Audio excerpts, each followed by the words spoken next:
Now the question is in that state whether a revolution could be in the making, and that fellow on the left you see is the guy who could be bringing it, Ron Paul, the front runner right now in the Iowa caucuses. He joins us right now from Texas. Congressman Paul, very good to have you. Thank you, Neil. Good to be with you. Are you surprised that not only are you the front runner, you've actually been staying the front runner for a better part of a week, which is, at least in recent polling history, unusual, that with a week and a half or so to go, the pressure's on to maintain it? How do you feel about that?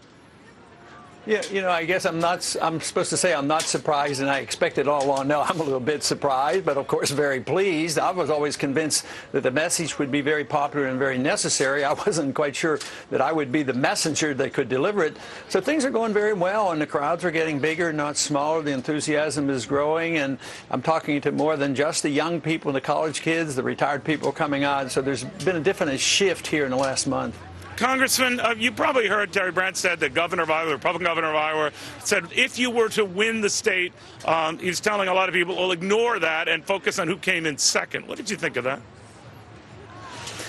Well, I was surprised because he's been pretty generous in the past, and I don't know whether that he didn't mean it to sound the way it did, but it did sound a little bit strange.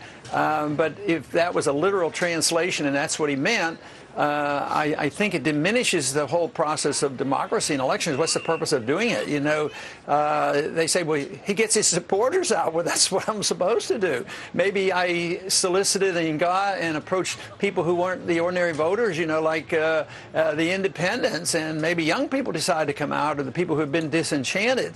So I would say to dismiss the election wouldn't be very good. But I don't think it's just the governor. I think there are others who have hinted at that this would be a monkey wrench into the electoral process. No, you're right. It's not just the established Republican goal. I mean, there have been many of them, some of my colleagues at Fox, I made note of it, who say that your win would minimize and even trivialize Iowa in future elections.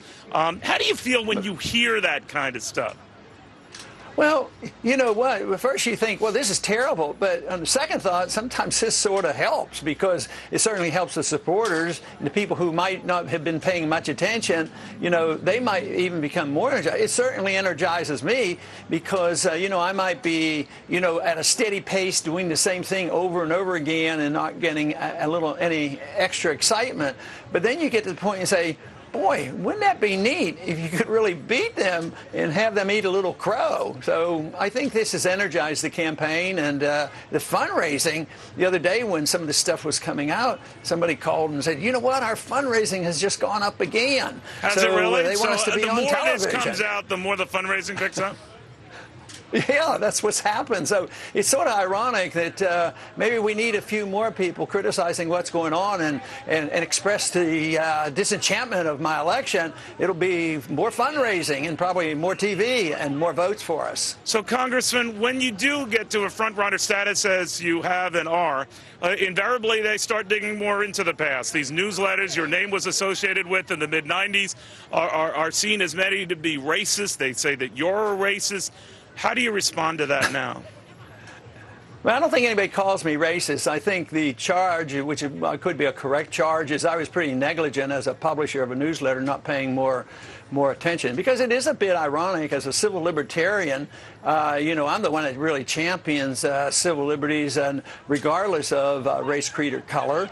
And, you know, even CNN, that sort of stirred this pot, did a poll the other day, and they took all the candidates, all the Republican candidates, and I came out the best of all of them in appealing to those in the minorities. So I would say that maybe what this will do is stir up the defense, because, you know, I address the drug war and how the prison system isn't working. The judicial system is very unfair to minorities. Nobody else would dare touch that.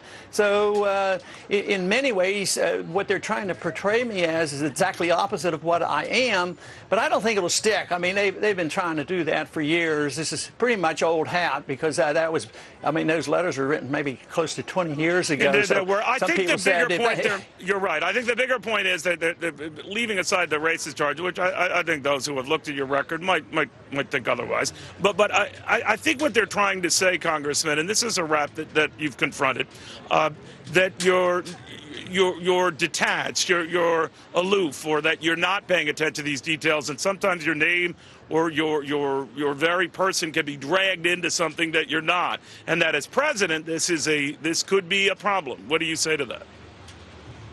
Well, I would say that maybe that's part of human nature, because I think Obama was charged with a few associations that he was not very proud of.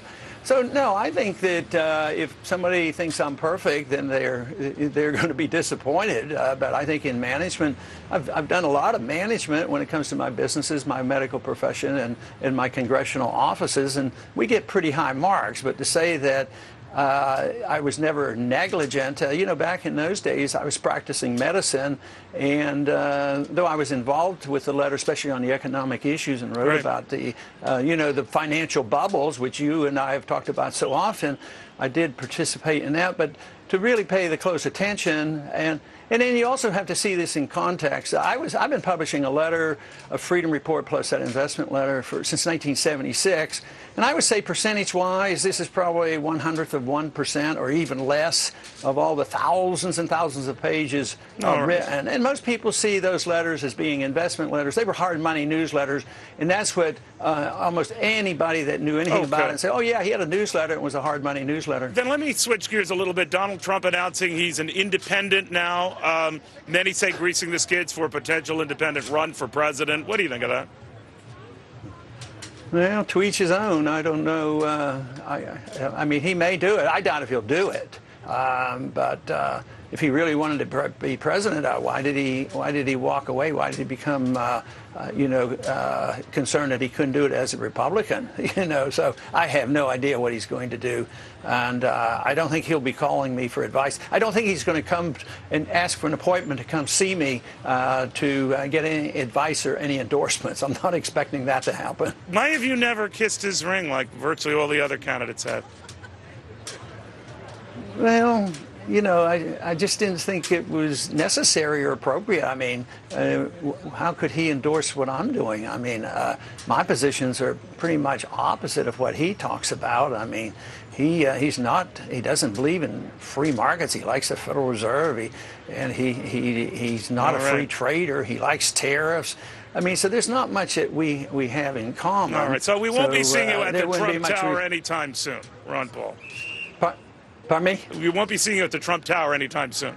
Oh no, not likely. I mean, if he wants to converse, I'll be glad to take his call. Very good, Congressman Paul. Thank you very much.